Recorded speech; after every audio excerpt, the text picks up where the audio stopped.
Bengaluru commissioner ಅವರನ್ನ ನಿನ್ನೆ suspend ಮಾಡಲಾಯಿತು. ನಿನ್ನೆ ರಾತ್ರಿನೇ ಹೊಸ ಕಮಿಷನರ್ ಕೂಡ ಆದರು.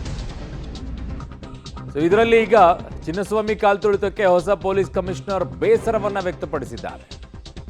ಸಂದಿಗ್ಧ ಪರಿಸ್ಥಿತಿಯಲ್ಲಿ ಅಧಿಕಾರವನ್ನ ವಹಿಸಿಕೊಂಡಿದ್ದೇನೆ, ಇದುವರೆಗೂ ಕೂಡ 4 ಆರೋಪಿಗಳನ್ನ ಬಂಧಿಸಿದ್ದೇವೆ ಅಂತ ನೂತನ ಕಮಿಷನರ್ ಹೇಳ್ತಾ ಇದ್ದಾರೆ. ಉಳಿದವರಿಗೆ ಹುಡುಕಾಟವನ್ನ ನಡೆಸಿದ್ದೇವೆ ಅಂತ ಹಿಂದಿನ ಕಮಿಷನರ್ ದಯಾನಂದ್ ಅಮಾನತು ದುರ್ದೈವ ಅನ್ನುವಂಥದ್ದನ್ನು ಕೂಡ ಅವರು ವ್ಯಾಖ್ಯಾನ ವ್ಯಕ್ತಪಡಿಸ್ತಾ ಇರೋದು. ಪೊಲೀಸರ ನೈತಿಕ ಸ್ಥೈರ್ಯ ಹೆಚ್ಚುವಂತೆ ಮಾಡಲು ಡಿಜಿ ಜೊತೆಗೆ ಚರ್ಚೆಯನ್ನ ಮಾಡ್ತೀನಿ ಅಂತ ಪಬ್ಲಿಕ್ ಟಿವಿಗೆ ನೂತನ ಕಮಿಷನರ್ ಸೀಮಂತ್ ಕುಮಾರ್ ಸಿಂಗ್ ಅವರು ಮಾತನಾಡಿದರೆ ಕೇಳಿಸ್ಕೊಳ್ಳಿ. ಸಾಕಷ್ಟು ಜನ ಅಪೇಕ್ಷೆಯನ್ನು ಪಟ್ಟಿರ್ತಾರೆ. ಒಂದಷ್ಟು ಜನರು ಹೊಸ ಕಮಿಷನರಿಂದ ಒಂದಷ್ಟು ಭರವಸೆಗಳನ್ನ, ಹೊಸ ಕಮಿಷನರ್ ಏನು ಮಾಡಬಹುದು ಅನ್ನೋ ಒಂದಷ್ಟು ನಿರೀಕ್ಷೆಗಳನ್ನ ಇಟ್ಕೊಂಡಿರ್ತಾರೆ. ಏನು ಹೇಳಕ್ಕೆ ಬಯಸ್ತೀರಿ ಅಂತ ಹೇಳಿ.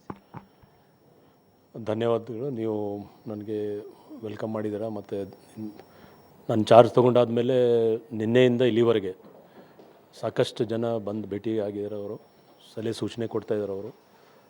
ಸೊ ನಾನು ಕೂಡ ಈ ಏನು ಜವಾಬ್ದಾರಿ ಒಂದು ಪೋಸ್ಟ್ ನನಗೆ ಸಿಕ್ಕಿದೆ, ತಕ್ಕಂತೆ ನಾವು ಕೆಲಸ ಮಾಡಬೇಕು ಅಂತ ನಂದು ಒಂದು ಆಶೆ ಇದೆ.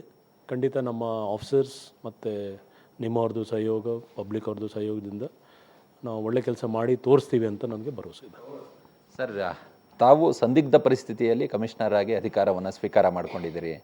11 ಮಂದಿ ಕಾಲ್ತುಳಿತದಲ್ಲಿ ಸಾವನ್ನಪ್ಪಿದ್ದಾರೆ. ಈ ಸಂದರ್ಭದಲ್ಲಿ ತನಿಖೆ ಪ್ರಗತಿಯಲ್ಲಿದೆ.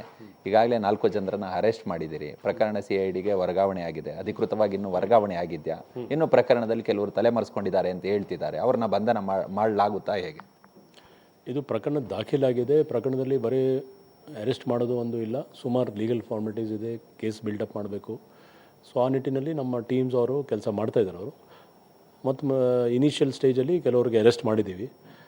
ಆದರೆ ಈ ಕೇಸ್ CIDಗೆ ಹೋಗಿದೆ. ಸೊ CIDಗೆ ನಾವು ಏನು ಹೆಲ್ಪ್ ಬೇಕು ನಾವು ಕೊಡ್ತೀವಿ. ಪ್ಲಸ್ ಕೇಸ್ ಟ್ರಾನ್ಸ್ಫರ್ ಮಾಡೋಕ್ಕೆ ಮುಂಚೆ ನಮ್ಮ ಪಾತ್ರದ ಏನಿದೆ ನಾವು ಮಾಡ್ಕೊಂಡು ಅದು ಮಾಡ್ತೀವಿ. ಸೊ ಫಾರ್ ಇನ್ವೆಸ್ಟಿಗೇಷನಲ್ಲಿ ಏನಾಗಿದೆ ಅಂತ ಹೇಳಿ ಸರ್ ಹೇಳಬಹುದಾ? ಸೊ ಫಾರ್ ಇನ್ವೆಸ್ಟಿಗೇಷನಲ್ಲಿ ಕೆಲವರು ಜನ ಅರೆಸ್ಟ್ ಆಗಿದ್ದಾರೆ ಮತ್ತು ಕೆಲವು ಮಾಹಿತಿ ನಮಗೆ ಸಿಕ್ಕಿದೆ. ಆ ಮಾಹಿತಿ ಆಧಾರದ ಮೇಲೆ ಫೈಲ್ ಬಿಲ್ಡಪ್ ಮಾಡಿ ನಾವು CID ಕೊಡ್ತೀವಿ. CID ಅವರು ಸಕ್ಷಮ ಇದ್ದಾರೆ. ಅವರು ಕೂಡ ನಮಗೆ ಏನಾದರೂ ಹೆಲ್ಪ್ ಕೇಳಿದರೆ ನಾವು ಖಂಡಿತ ಮಾಡ್ತೀವಿ. ಸರ್, ಮತ್ತೊಂದು ಪ್ರಮುಖ ವಿಚಾರ ಏನಂತ ಹೇಳಿದ್ರೆ, ಕಾಲ್ತುಳಿತ ಪ್ರಕರಣದಲ್ಲಿ ಈ ಹಿಂದಿನ ನಿಯೋಜಿತ ಕಮಿಷನರ್ ಸೇರಿದಂತೆ 5 ಮಂದಿಯನ್ನು ಸರ್ಕಾರ ಅಮಾನತು ಮಾಡಿತ್ತು. ಇದು ಎಲ್ಲೋ ಒಂದು ಕಡೆ ಇಲಾಖೆಯ ಸಿಬ್ಬಂದಿಗಳ ಆತ್ಮಸ್ಥೈರ್ಯವನ್ನು ಕುಗ್ಸ ಅಂತ ಕೆಲಸನ ಅನ್ನೋ ನಿಟ್ಟಿನಲ್ಲಿ ಮಾತುಗಳು ನಡೀತಿದೆ, ಕೇಳಿಬರ್ತಿದೆ. ಹೀಗಾಗಿ ಅವರ ಆತ್ಮಸ್ಥೈರ್ಯವನ್ನು ಬಲಪಡಿಸೋದಕ್ಕೆ ಯಾವೆಲ್ಲ ಕ್ರಮಗಳನ್ನು ಕೈಗೊಳ್ಬೋದು ಅಂತ ಹೇಳಿ?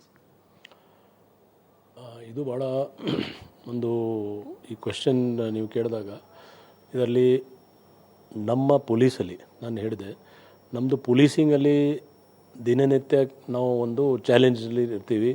ಅನ್ಸರ್ಟನಿಟಿ ಇರ್ತದೆ, ಕೆಲಸ ಸ್ವಲ್ಪ ಟಫ್ ಇದೆ.